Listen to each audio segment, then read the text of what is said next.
Good afternoon. Today is Wednesday, April the 30th, 2025, and this is our series, Heroes and Heroines of the Church Age. Today's date is a significant one for me. It happens to be what would have been my parents' 83rd anniversary. Mama was 14. She had just turned 14 about 2 months before, and she and my dad had been dating. He was 18. He was going to turn 19 during the summer months. And World War II had broken out. It's 1942. And Dad got a draft notice. So he and Mama decided to go ahead and get married before he went off to war. Even though he's 18, almost 19, and she's 14, they went ahead and got married. And I got curious about what day of the week it was. I knew because I have seen many times over and have in my own social media library a photograph that was taken of them right outside the courthouse in Georgia where they got married.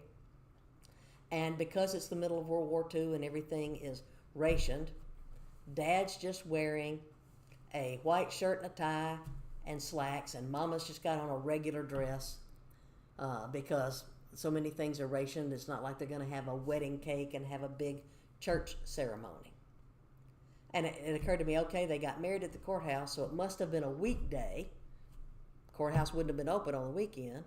What day of the week was it? And it turns out that in 1942, April the 30th was on a Thursday.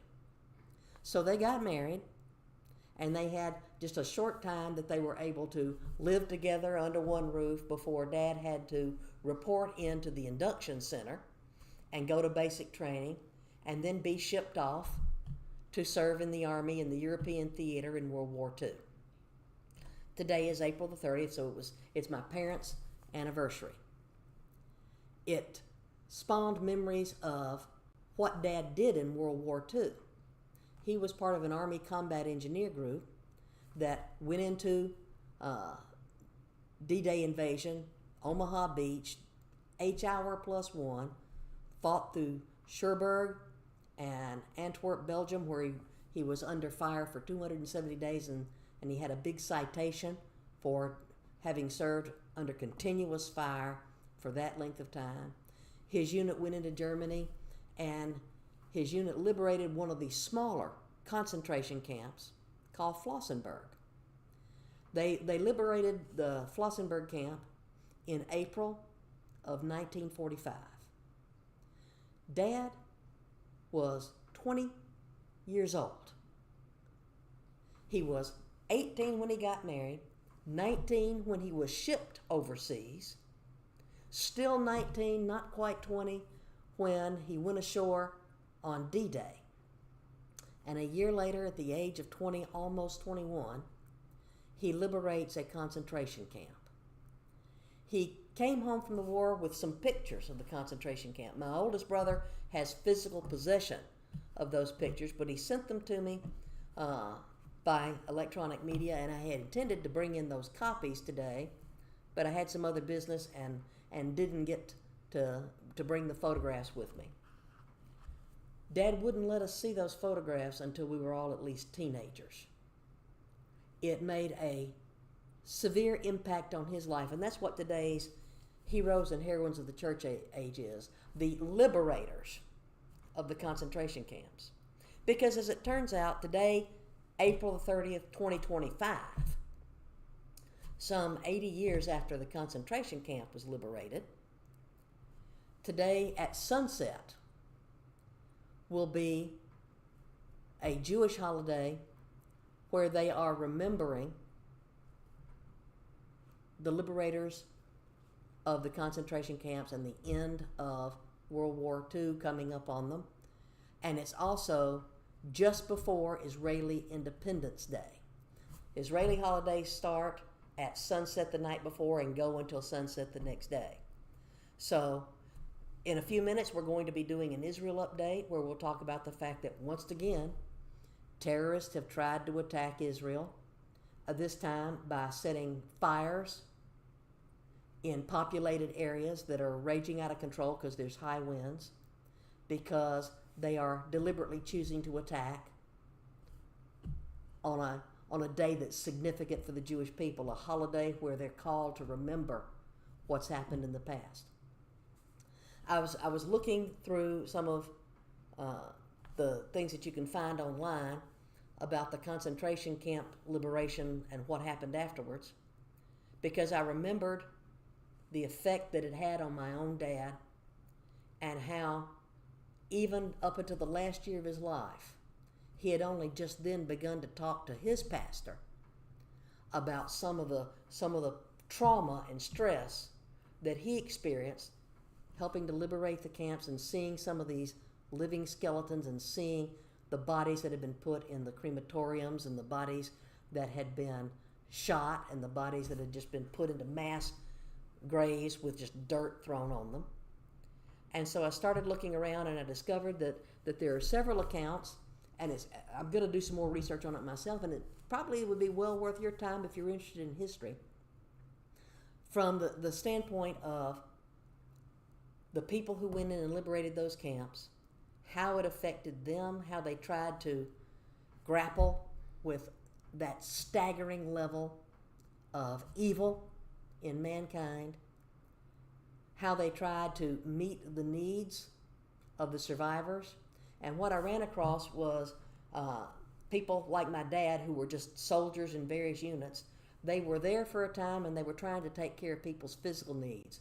You know, how do you feed somebody so that you can restore them to health when they have been starved to that point of death? In fact, some people were dying right after the liberation just because their bodies were too weak to be able to recover. And then how do you deal with providing people the psychological counseling that they need to deal with the enormous trauma of what they've experienced? And for the chaplains, Protestant, Catholic, and Jewish chaplains that were embedded in the Allied forces, in the U.S., the British, the other Allied forces, many of whom stayed behind to help deal with not only the soldiers who were dealing with their own anger and their stress and their trauma.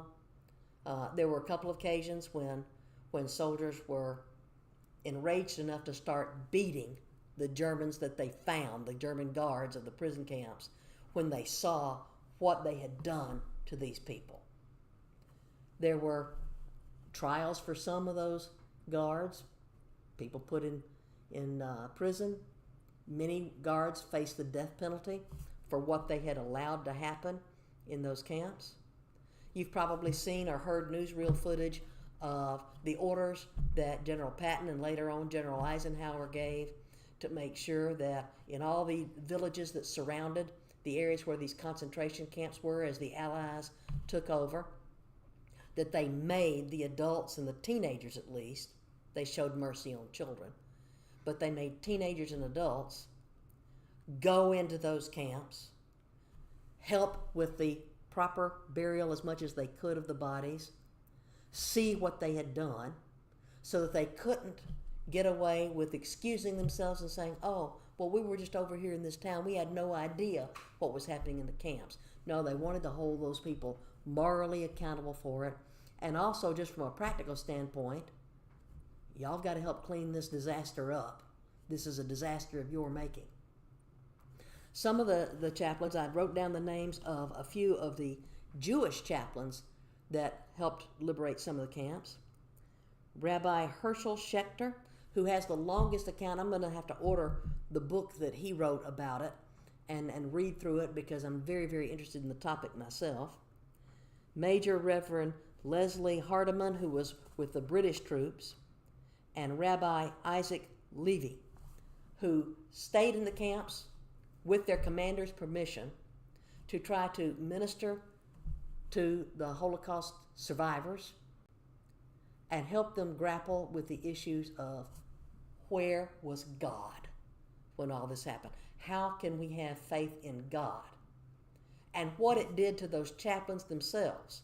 A lot of times now, here in the 21st century, we understand that there's post-traumatic stress, that People can have trauma from events that they have been involved with or witnessed, that you can actually have secondary trauma even as a caregiver, listening to somebody unburden their souls to you as a chaplain or as a counselor, and you can be so traumatized yourself by what they've experienced that it's difficult for you to do your job as a counselor, because you yourself are grappling with, how could mankind be this evil? If there's a God, how can this happen? Why wouldn't he stop it? And so I want to do a little bit more about this myself, but those Jewish chaplains, the U.S. military had 311 Jewish rabbis who had joined the military as chaplains. About 60 of them were assigned to places in Europe where, once the concentration camps were discovered, those individual chaplains had a chance to go and directly minister, because you wanted, if you were a person of decency at all, you would want these Jewish victims of Nazi Germany to be able to have counseling and start having worship services again in your own faith group. And so these men that I've mentioned by name and several others did that, but they were also assisted a lot of times by Catholic chaplains and by Protestant Christian chaplains who were doing the best they could to provide for the needs of people, to show comfort, compassion, and God's love and mercy, and also to minister to their fellow chaplains who were rabbis, who were dealing with the enormity of this scale of tragedy. So since today happens to be my parents' anniversary, and my dad was one of those who helped liberate at least one of the smaller camps, Flossenburg, it seemed like a good time to acknowledge that the people who served in the military, who were believers in God, did their best to carry God to the battlefield, to carry God into the concentration camps, so that people could start to be ministered to. And that included these chaplains, who some of them stayed behind and were allowed to even after their units moved on, because what happens is the displaced persons camps are created, sometimes in the exact location where the concentration camp was, because in the aftermath of the war, a lot of these people couldn't go back to their homes. Their homes had either been destroyed in the war, or someone else had come in, former neighbors, and taken over their property. And frankly, a lot of the Holocaust survivors didn't want to go back to their European countries, some of which were now under the Iron Curtain Soviet control, because they had experienced anti-Semitism in their own countries. Their property had been confiscated. Their dignity had been assaulted for years before they were put on the trains and sent to the camps. And some of them either wanted to just go to a completely other country like the U.S., or to move into the Holy Land to start to build the Jewish state. And in one of those, what a coincidence, today, April 30th, is not only Mom and Dad's anniversary that they're celebrating in heaven, but at sunset today will be the celebration of Israel's Independence Day. And sure enough, the people are under attack. And Christians still need to stand up and speak out for truth and right and God's word. Thanks for watching.